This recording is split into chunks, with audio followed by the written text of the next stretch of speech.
He was a leader of justice, mercy and piety, reviver of the Sunnah. He was a leader of justice, mercy and piety, reviver of the Sunnah. Alhamdulillahi Rabbil Alameen, wassalatu wassalamu ala Sayyidil Mursaleen. Amma ba'd, fa'a'udhu billahi minash shaitanir rajim. Bismillahir Rahmanir Rahim. As-salatu wassalamu alayka ya Rasulallah. As-salatu wassalamu alayka ya Habiballah. As-salatu wassalamu alayka ya Nabiyallah. Wa ala alika wa ashabika ya Nurallah. Dear viewers of Madani Channel, welcome to our series, The Blessed Life of Sayyidina Umar bin Abdul Aziz rahmatullahi ta'ala alayh.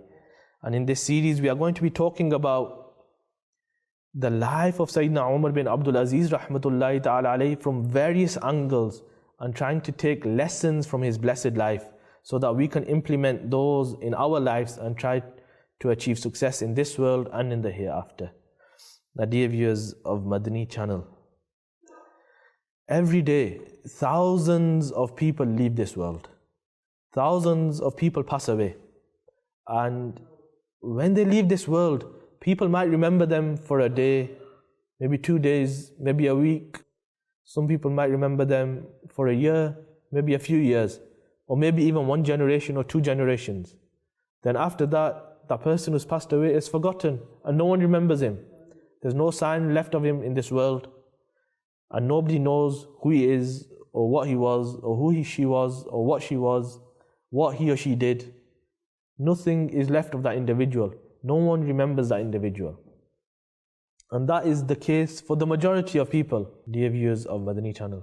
There are some special personalities. There are some special individuals that leave their legacy and mark in this world in such a way that not only a year later, not only 10 years later, not only 100 years later, not only 2 or 3 generations later, centuries later, people remember those individuals. People read and learn about those individuals to learn how they live their lives, to learn how they achieve success, how they attain success, and they try to learn about those individuals so they can implement characteristics from their life, from their character, their way of thinking into their own lives, so they too can be successful in this world and in the hereafter as well.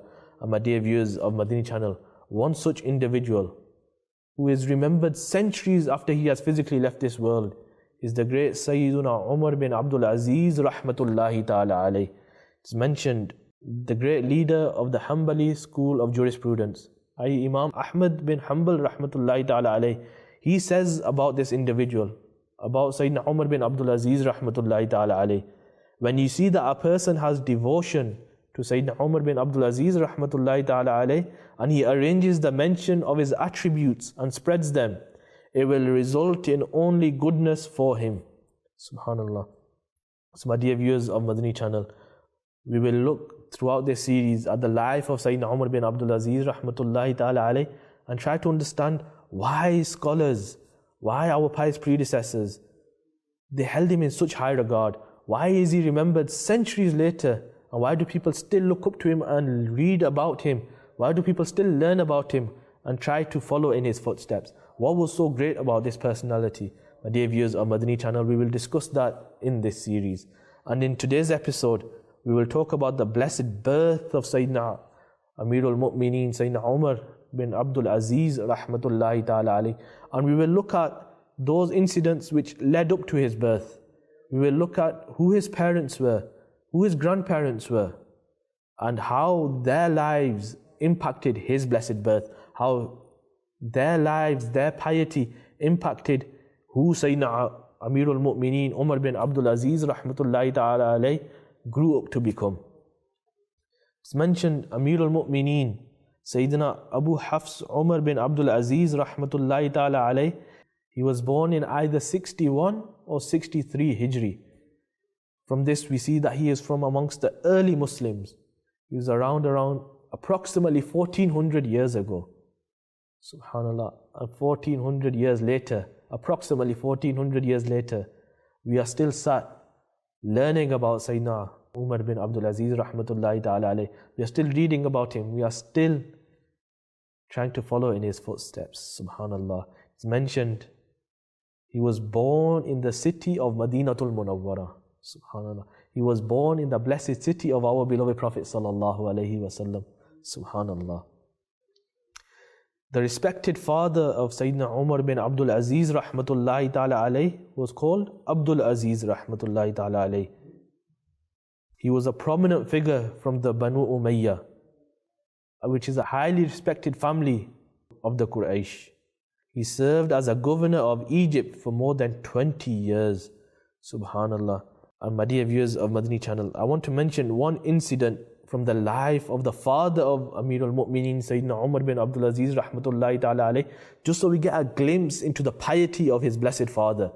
My dear viewers of Madani Channel, the father of Sayyidina Amir al-Mu'mineen, Umar bin Abdul Aziz rahmatullahi ta'ala alayh, he was a very, very pious individual. When the time of the demise of Sayyidina Abdul Aziz rahmatullahi ta'ala alayh, i.e. the father of Umar bin Abdul Aziz rahmatullahi ta'ala alayh, when the time of his death, when the time of his demise came, or it was approaching, he said, "Show me that shroud that I will be buried with." He said, "Show me that shroud that I will be buried with." Then the shroud was brought to him, and when he saw it, he said, "Out of my huge wealth, only this shroud will accompany me." And then he started crying, turning his face away, and said, "O the world, I am very regretful to say, if one possesses your wealth too much, it becomes insufficient for him. And if one possesses a little wealth, it becomes sufficient for him. Alas, we have been deceived by you." Dear viewers of Madani Channel, just from this one incident, we look and we see the piety, the fear of Allah Almighty of Sayyidina Umar bin Abdul Aziz rahmatullahi ta'ala alayh's father, Sayyidina Abdul Aziz bin Marwan rahmatullahi ta'ala alayh. That he's looking and he's preparing for his death. He had done so much good work, but at the time of death, he says, "I've done nothing." And he looks at his cloth and he thinks, "This is all that I have." May Allah Almighty allow us to truly understand the value of wealth in this world, and to take the love for wealth out of our hearts and make us love and yearn for the hereafter rather than yearning for this world. Ameen bijahin nabiyil ameen. Sallu ala al-habib sallallahu ta'ala ala Muhammad sallallahu alayhi wa sallam. This was a short introduction to the father of Sayyidina Umar bin Abdul Aziz rahmatullahi ta'ala alayh. Now the blessed mother. And remember, why are we talking about the parents of Sayyidina Umar bin Abdul Aziz rahmatullahi ta'ala alayh? Because these are the individuals who brought Sayyidina Umar bin Abdul Aziz rahmatullahi ta'ala alayh into this world. They nurtured him. Sayyidina Umar bin Abdul Aziz rahmatullahi ta'ala alayh only became who he became because of his parents. It's mentioned that the respected mother of Sayyidina Umar bin Abdul Aziz rahmatullahi ta'ala alayh was Sayyidatuna Asim radiyallahu ta'ala anha. She was the mother of Sayyidina Umar bin Abdul Aziz and was the daughter of Sayyidina Asim bin Umar radiyallahu ta'ala anhu. The mother of Sayyidina Umar bin Abdul Aziz rahmatullahi ta'ala alayh was the granddaughter of who? She was the granddaughter of the second Caliph of Islam, Amir al-Mu'mineen, Sayyidina Umar Farooq Azam radiyallahu ta'ala anhu. Subhanallah. So from this perspective, from the mother's side, you can say Farooqi blood was running through the veins of Sayyidina Umar bin Abdul Aziz rahmatullahi ta'ala alayh. Subhanallah. It is maybe for this reason that there was so much of an influence of Farooq Azam radiyallahu ta'ala anhu in the character of Sayyidina Umar bin Abdul Aziz rahmatullahi ta'ala alayh. Subhanallah. Now how did the grandmother of Umar bin Abdul Aziz rahmatullahi ta'ala alayh become the daughter-in-law of Sayyidina Farooq Azam radiyallahu ta'ala anhu? There is a very, very interesting story, a very interesting incident which happened to lead her to become the daughter-in-law of Sayyidina Umar radiyallahu ta'ala anhu. And in this incident, there's many, many lessons for me and you, my dear viewers of Madani Channel. Let's listen to the incident and try to take some Madani pearls from this incident. It's mentioned the second Caliph of Islam, Sayyidina Umar radiallahu ta'ala anhu, he would often patrol in Medina, walking through the streets almost every night to see if there's anybody needy or if there's anybody ill so that he can help them. Sayyidina Aslam radiallahu ta'ala anhu, he said, one night I was also with Amirul Mu'mineen, Sayyidina Umar radiallahu ta'ala anhu, and I was on this patrol with him. And at a certain point, Amirul Mu'mineen, Sayyidina Umar radiallahu ta'ala anhu, he got tired and he sat leaning against a wall just to take a short break. And then suddenly a voice was heard from inside that house. "O daughter, get up and add some water to the milk. O daughter, get up and add some water to the milk." After a pause, a girl was heard saying, "Dear mother, do you not know that Amirul Mu'mineen has announced that no one will mix milk with water?" The mother replied, "At the moment, Amirul Mu'mineen, Sayyidina Umar radiallahu ta'ala anhu, and those who commanded this, they're not here, they are not watching you, so do as I say." The daughter, this pious daughter, she utterly refused to do it and said, "Dear mother, obeying Amirul Mu'mineen Sayyidina Umar radiallahu ta'ala anhu in the presence of people and disobeying them when he is not around, by Allah Azza wa Jal, I cannot do it." So she was commanded by her mother to do something which the Caliph of the time, Sayyidina Umar radiallahu ta'ala anhu, had told her not to do. Sayyidina Umar radiallahu ta'ala anhu had announced, "Do not mix water with milk." But this mother, thinking that nobody is around, told the daughter, "Mix the water with the milk because nobody is watching." And look at the pious daughter.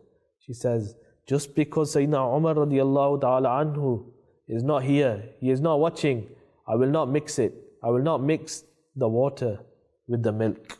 Having heard the conversation, Sayyidina Umar radiallahu ta'ala anhu, he asked Sayyidina Aslam radiallahu ta'ala anhu, "Identify this house. Who are the people who live in this house? Who was that mother? Who was that daughter?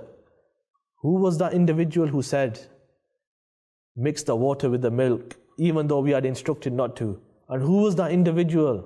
Who was that daughter who said, no, even though Amirul Mu'mineen radiallahu ta'ala anhu is not here, I won't do it." Then Sayyidina Aslam radiallahu ta'ala anhu, he says, "I collected the information in the morning about the people who lived in that house, and I learned that there was a widow and her unmarried daughter who lived in that house." Then he says, "I told Sayyidina Umar radiallahu ta'ala anhu, and Sayyidina Umar Farooq Azam radiallahu ta'ala anhu, he gathered all of his sons and said, 'Does any one of you want to get married?'" Subhanallah. Sayyidina Umar, the leader of the Muslims, the second Caliph of Islam, after hearing that there was that young pious woman, the one who refused to mix the water and milk, was unmarried, he gathered his own sons and said, "Do any one of you wish to get married?" Subhanallah. Then the children replied, Sayyidina Abdullah and Sayyidina Abdul Rahman radiallahu ta'ala anhuma, two of the sons of Sayyidina Umar radiallahu ta'ala anhu, they replied that we are already married. Then the third son, Sayyidina Asim radiallahu ta'ala anhu, he agreed to the proposal from his blessed father. He said, "Yes, I will get married." Then Sayyidina Umar Farooq Azam radiallahu ta'ala anhu, he sent a marriage proposal to that girl, to that house, to that daughter who refused to mix water with the milk. Then, through that marriage of that daughter and the son of Sayyidina Umar radiallahu ta'ala anhu, a daughter was born. That fortunate daughter, which was born out of that blessed marriage, was the mother of Sayyidina Umar bin Abdul Aziz rahmatullahi ta'ala alayh. That daughter that was born was the mother of that individual who is known as Umar al-Thani, i.e. the second Umar. Subhanallah. My dear viewers of Madani Channel, do you see? Look at the great rank that daughter who did not mix the water with the milk. That daughter who was obedient to Allah Almighty, because deceiving people is going against the commands of Allah. So that daughter who was pious, who listened to the commands of Allah Almighty, look how she gained. She became the daughter-in-law of the second Caliph of Islam. She became the mother to that daughter who was the mother of the second Umar, Sayyidina Umar bin Abdul Aziz rahmatullahi ta'ala alayh. Subhanallah. My dear viewers of Madani Channel, what do we learn? We learn that when you have pious parents, when you have pious individuals, from them comes pious offspring. Look, the father of Sayyidina Umar bin Abdul Aziz rahmatullahi ta'ala alayh, he was pious. The mother of Sayyidina Umar bin Abdul Aziz rahmatullahi ta'ala alayh was pious. Look at how the grandmother of Sayyidina Umar bin Abdul Aziz rahmatullahi ta'ala alayhi was. We learn, my dear viewers of Madani Channel, when you have pious parents, pious offspring will come. And without pious parents, it's difficult to have pious children. So if we want our children to become pious, my dear viewers of Madani Channel, as parents, we need to become pious ourselves. And for those individuals who are not married, who are looking to get married, when you choose a spouse, choose a pious spouse. Because your partner, your spouse, will become the father or the mother to your child. And however they are, that is how your child will become, most likely. That is how your child will be. If your spouse is pious, if you are pious, inshallah, Azza wa Jal, your children will be pious. But if you yourself are not pious, if you yourself are not God-fearing, if your spouse is not God-fearing, if your spouse that you have chosen is not pious, then how can you expect your children to be pious? My dear viewers of Madani Channel, from this we learn the importance of the blessed companions radiallahu ta'ala anhum, who they would choose as a spouse for their children. Sayyidina Umar radiallahu ta'ala anhu, he saw the piety of that daughter. He saw the piety of that girl, and he chose her for his own sons. He did not look at the wealth that that girl had, or that family had. It was a widow and a child, a widow and her unmarried daughter. They wouldn't have had much wealth. Sayyidina Umar radiallahu ta'ala anhu, who was the leader of the Muslims, he didn't look at that. He looked at the piety of that daughter. He looked at the piety of that individual. And that is where he gave his son in marriage. That is who he chose for his son in marriage. My dear viewers of Madani Channel, and we also learn from the blessed sayings of our beloved Prophet sallallahu alaihi wasallam that piety and religion, how much an individual acts according to the religion of Islam, is who you should choose as a spouse. It's mentioned, the Holy Prophet sallallahu alaihi wasallam, he's given 4 points when considering a woman for marriage. Number 1, wealth. Number 2, lineage. Number 3, beauty. And number 4, religion. And then he sallallahu alaihi wasallam, when he mentioned these 4 points, he then said, try to get a religious woman. So he mentioned 4 things you can look at when looking for a spouse. What he said, he finished, even though he mentioned all 4 sallallahu alaihi wasallam, he finished with, try to get a religious woman. I try to get a religious spouse. My dear viewers of Madani Channel, ponder, reflect, think. Do we follow this advice of our beloved Prophet sallallahu alaihi wasallam? Do we follow the way of Sayyidina Umar radiallahu ta'ala anhu, in who we choose as a spouse, who we choose as a spouse for our children, who we ourselves look for as a spouse? We generally see in today's society, the other 3 which are mentioned, that is what we give preference to. And the religion which we are being told by our beloved Prophet sallallahu alaihi wasallam, that prefer that one, choose the one who is the best in religion, choose the one who is most pious. We put that on the lowest scale and we give preference to everything else. We give preference to people of wealth. If there is a rich man who comes for the marriage of your daughter, we see that you would give that hand. We see people will choose a rich person. They will choose somebody with a good job, with a good income. But they won't look at if he is pious or not. They won't care. They will think, right, he's got a good job, he's got a good income, but he shaves his beard. They won't look at that. They will think he has a good job, he has good income, but he doesn't pray his 5 daily salah. They don't look at that. They would think he has good income, he has a good job, but they don't look at how much religious knowledge he has, how much of his religious knowledge he even acts upon, if he has any. My dear viewers of Madani Channel, we see in today's society, people look at the lineage of an individual, right? He's from a certain caste, or she's from a certain caste, so I won't marry that individual. I can't give my daughter or my son in that caste. Why? Just ponder, was this the way of Sayyidina Umar radiallahu ta'ala anhu? Was this the way our beloved Prophet sallallahu alayhi wasallam has told us to be? If in all three of the first three, an individual is lacking, but in the fourth one, the one of religion, an individual is good, an individual is pious, has Islamic knowledge, acts according to that knowledge, then my dear viewers of Madani Channel, even though on the apparent you might think you are lacking in the first three, but because of the blessings of the fourth, you will see, you will have pious children. You will be happy in your marriage. You will have a successful marriage. And you will gain pious children from there as well.